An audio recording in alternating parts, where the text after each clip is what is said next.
Pokemon Ranger came out in 2006, and I never beat it as a kid. The game's mechanics don't follow the conventional Pokemon rules. Instead of catching Pokemon in Pokeballs, you capture them with love and lots of loops. In my teenage years, I went back and beat it. I got half decent, but never tried to go through as fast as possible. Then comes Lithic, who also played it as a kid, but he has one advantage. He's an artist, and draws for a living. And this is a game about drawing circles. One night, he challenged me to a race through the game, and here's how that went. Also, if you guys enjoy what you see, consider subscribing, as 0% of you are subscribed, because it's the first video and no one's here yet. We started the game by picking our characters, and we realized that my Microsoft Nintendo DS had some graphical issues. But since they didn't seem to affect the game too much, we continued. Once we picked our characters, fixed some visuals, and cried about Lithic's laggy screen, we moved on. The first main thing we have to do is meet up with Spencer, the leader of Ringtown's Rangers, who gives us stylers, the things that allow us to make friendship loops, which were obtained alongside a catching tutorial with a Plusle and a Minun. Finally, we were Rangers, and I had bragging rights, because I was in the lead. Okay, it was only a 12-second lead, but that's still a good enough lead. One important thing to say is for the rest of the video, I'll be switching between Lithic and my perspectives to make it easier to see the screen I'm talking about. Let me know if you want me to do that or not do that for the next part in the comments below. Back to the video. Continuing onwards, we were given our first mission and were sent to catch a powerful and yet classy Pokemon. We found the Pokemon, a Taillow, and captured the Mon. Then, as we were about to head home, somebody ran up for help because he caught some trees on fire. And not like part of the tree. The entire tree was on fire.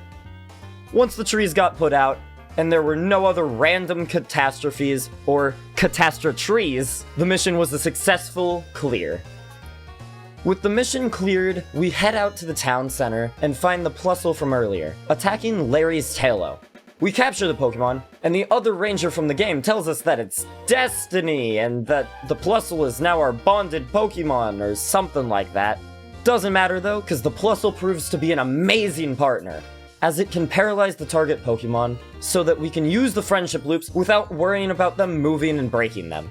Oh yeah, I forgot to mention, if the Pokemon walks into the capture line, you have to start the capture all over again.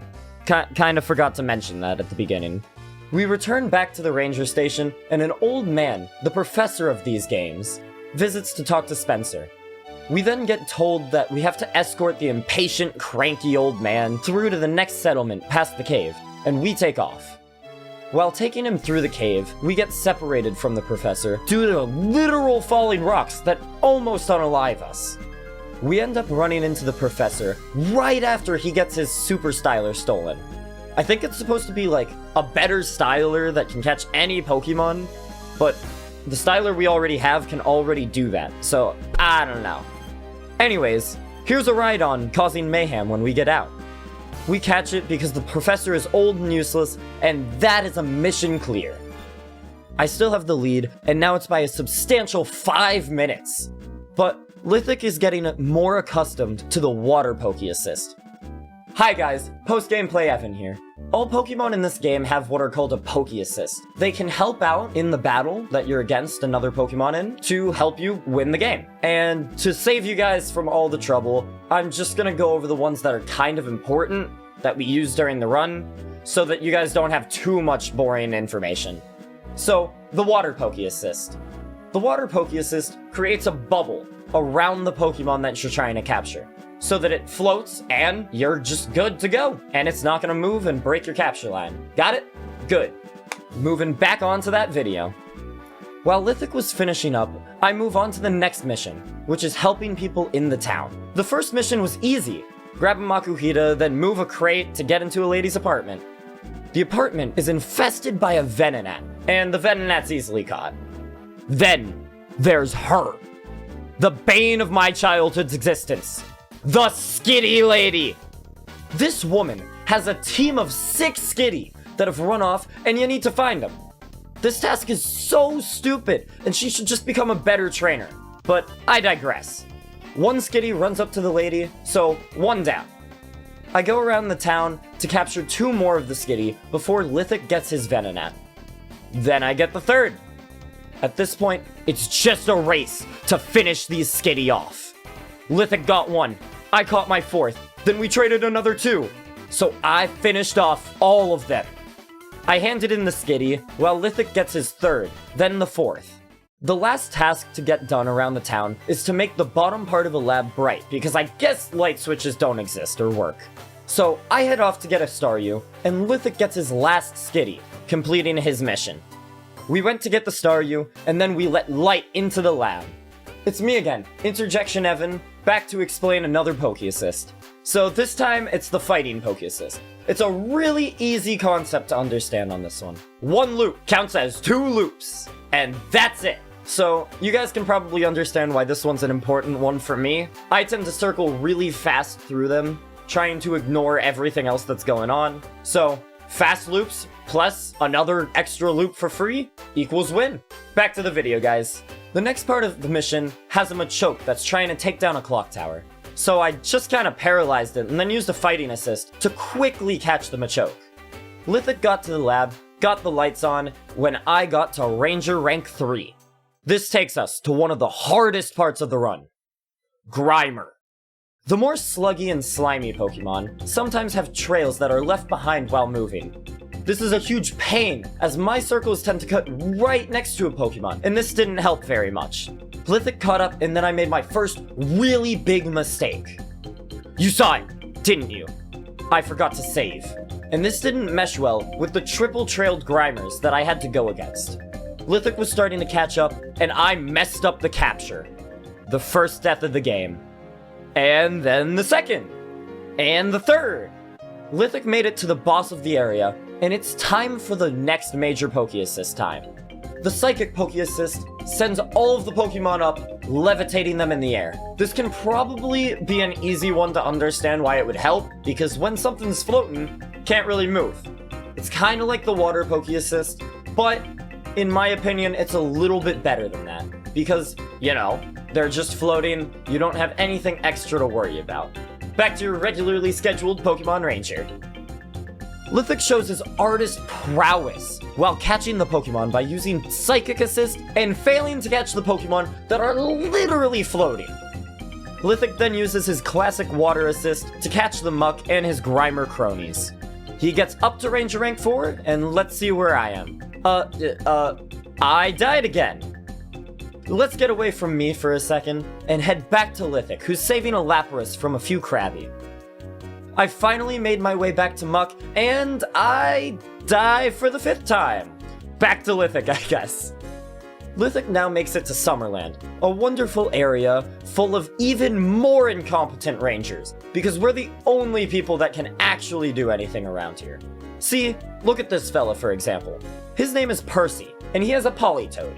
It takes him literally 2 minutes to get that Politoed stolen to create our next mission. Like, seriously, how difficult is it to keep track of your own Pokemon? While Lithic begins that quest, I'm coming in, finally getting out of Grimer hell, and get to Ranger rank 4, 11 minutes after Lithic did. Lithic then runs into the Go-Rock Quads, the leader of the Go-Rock Squad, who are the evil organization behind everything that's happened so far. Except for those damn Skitty. They play some music for Lithic, then make like a tree and get out of there. I make it to Summerland, while Lithic works on finding the Politoed. While trying to catch the Politoed, there's a capture for Mankey and Primeape, and Lithic hammered away at those when I was catching up. After completing the Primeape and Mankey capture, Lithic was against a Beautifly. This is a pivotal moment for our cause, because Lithic loses to the Beautifly. Of all the things that Lithic could lose to so far, a Beautifly! During Lithic's suffering, I begin to take on the Mankey and Primeape fight. But what Lithic doesn't know is, you could just run away from the fight. So, a little bit more time saved for us. Yay! Lithic gets his stuff together and beats the Beautifly, and quickly catches the Politoed with a catch using Minun. This clears his mission, and Lithic begins to head off back towards Fall City for the next mission. Heading back over to my game, I make it through the Beautifly fight, and get to the Politoed, and I Die! Lithic begins the next mission, clearing boulders from the rockfall from earlier in the game. You know, the one that almost unalived us. Now comes the next Poke Assist interjection. The Grass Poke Assist turns your Styler into, you guessed it, grass. This freezes the Pokemon because they forget how to, think, I guess. And they forget that they normally live in tall grass. So it makes them just waddle around in their own space. And it makes it easier to catch the Pokemon and save a little bit more time. Back to the game. I used the Grass Poke Assist to capture the Politoed, and I don't think you're ever gonna see it again. Racing, I head off to catch up to Lithic, not knowing how easily that'll happen. While I start the mission, Lithic runs into the mother of all fights. The heckin' Geodude. This fight is not with one, not two, but 3 Geodudes, all running around. They didn't do much in the way of damage, but Lithic began to struggle against them. He was losing his mind against these demon rocks, and I'd catch up to the exact same fight. Then we both begin to cry together as these dudes just weren't getting caught. They were ground type, making Minun or Plusle useless. Lithic came in with 2 Poliwags, but Water Assist doesn't do well against groups of Pokemon. I came in with 1 Diglett, ground basically being the same as grass type, and it didn't work either. Now it became a race, not of the whole game, but to just catch 3 Geodude. After trying for 5 minutes, I made it out, securing the lead. Lithic continued to have trouble, and I moved on. After getting a minute of time over Lithic due to the Geodudes, he finally made it out after struggling through it for a whole 9 minutes. I begin to catch the 3 Hariyama for the 3 Fallen Rocks, while Lithic got 2 Hariyama for the 3 Rocks. Lithic regrets his decision now, as math tells us that 2 isn't enough to break 3 rocks. I gain a little bit more time on Lithic and carry on to the boss of this mission, Camerupt. I used the Fighting Poke Assist and managed to win the fight quite easily, with Lithic completing it around 4 minutes after I did. This lead made me a little bit cocky, so I decided that it would be a great idea, and an even greater flex, to do the capture contest while Lithic was behind me. The capture contest is a 3-minute long trial to catch as many Pokemon as you can, granting you points. I got 5,300 points, which became the record over the set one, which was 5,000. During my big flex of doing the capture contest, Lithic caught up and actually got ahead of me by a few seconds. We both set off on the next mission, helping a man out of the forest, but we first had to make it to the man. This takes a bit of skill, as the land is infested with Weepinbell. This wouldn't have been a problem in any other game, but these Weepinbells suck. Literally. They suck you up and spit you straight back to the beginning of the map, and it happened to me a whole 1 time. Lithic got shot back to the start, not 1, not 2, but 3 times. 3, huh. Kinda like those Geodude from earlier. We made it through around the same time, making it to the old grumpy man who was lost, and now we had to get the heck out of there. Going back from where we started was impossible because we jumped off of a cliff to get down to where we needed to go. Once we start going through the forest, Lithic and I were talking, and we joked about what the race was going to come down to. We talked about 2 specific fights, the Steelix fight near the end, and then the final gauntlet. But we'll get to that when we get there. While making our way through the forest, a Murkrow makes the grumpy man even more grumpy, and we need to capture it. So during the fight against the Murkrow, this happened. Yeah, not one of our best moments.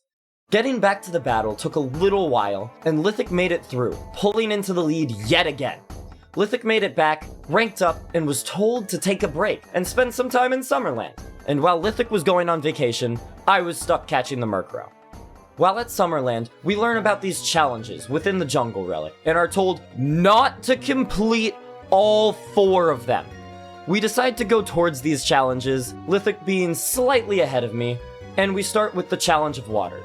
This begins with a trial by fire. Well, water. Gyarados shoot at you, trying to make you fall, and Lithic falls a whole 2 times, allowing me to catch up nice and quickly, as I am a bit of a gamer, and didn't fall once. The main trial of it is the boss of the room, 2 Kingdra. They dive under, which makes Lithic have a bit of a trouble, and I pull ahead by 50 whole seconds. We head out to the next one, the Challenge of Destruction. The room is straightforward this time. You have to catch the Pokemon that come out when you step on a switch, and use them to clear targets. But the boss fight is much, much more difficult. A Salamence that you have to circle 22 times, which does massive damage and flies around the room, causing your loops to break. Lithic finishes the Salamence fight within 2 minutes, and I come out of the fight 2 minutes after he did. The third is the Challenge of Wind, where you have to make it through a windy room puzzle, but that's not really the important part. Flygon is the boss for this area, and is one of those Pokemon where it's vrooming around the entire time, and you can barely find the time to send your feelings of love through circles to it. But alas, our love for Flygon is too great, and we fell the flying beast. Lithic finishes first, and I close the time between us by a bit to make it a small 1-minute lead. The last challenge, the Challenge of Fire, the one that we are literally told not to finish, is just a room with a Charizard. The bad guys made Charizard in pain, so of course, we as good people go to help the Charizard. So we go to catch it. During the battle, I captured it at the same time that Lithic died to it, and we realized that, to nobody's surprise, this completed the challenge and made the Entei statue in the middle of the area disappear. We leave the jungle relic, and the world begins to shake around us as we realize how badly we messed up, and then we have to go save the world. While re-entering the relic, Lithic catches the Charizard 3 minutes after our capture. Arya, one of the rangers from Fall City, asks us what happened and mentions the challenges and how we weren't supposed to finish all 4 trials and how we're just terrible rangers and shouldn't get in her way. So we carry on, completely ignoring her command, and go through a few grunts and make our way to the top of the area.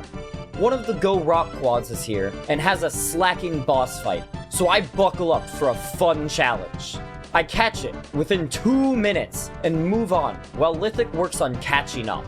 The next thing, right after the slacking, is a bit more story about how the grumpy man from the forest is actually the big boss of the evil team and he took control over the Entei.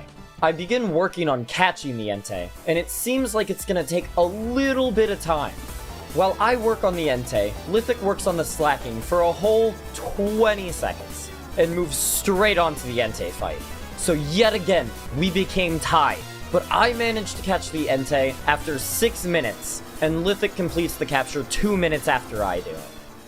Now's the part where I tell you that this was streamed over on our Twitch channel, which will be in the description. And this is where we were wrapping up the stream for tonight. So, while getting to the save point, we became completely tied after 4 hours of playing.